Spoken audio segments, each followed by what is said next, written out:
महमूद साहब हैं जो कि अब्दुल्ला के वालिद हैं, इनसे पूछे सर क्या सारा वाक़या था, किस तरह से ये हादसा हुआ, क्या हकीकत अब सामने आई है। हाँ, वीडियो बनाते हुए जो है वो वीडियो जो है वो मेरे ख्याल में थाने के पास ही है अभी, कि वो वीडियो बाहर नहीं लीक हुई है क्योंकि वो उनके मोबाइल में ही है और मोबाइल जो है वो पुलिस की रिकवरी में है, जिसमें वो पहली वीडियो जो है अब्दुल्ला ने बनाई है, जिसमें मैगज़ीन भी निकला हुआ है और पिस्टल खाली है, उसने चैम्बर मारा है। ये तो पुलिस भी बता रही है कि मतलब उसमें उस वक्त गोली नहीं थी।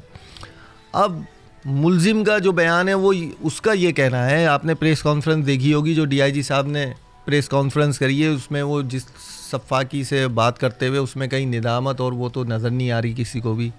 एक होता है बंदा कि गलती में निदामत में वो रोता है कि मेरे से गलती हुई है, उसने कोई ऐसी बात नहीं करी। उसने कहा कि वो बयान, अब ज़ाहिर है वो सरफराज जो है मुलजिम, उसकी बात पे कौन यकीन करेगा, क्योंकि वो तो अपनी जान बचाने के लिए वो सारा मलबा जो है मरने वाले पे डालेगा, मरने वाला तो है ही नहीं कि वो कुछ बता पाए।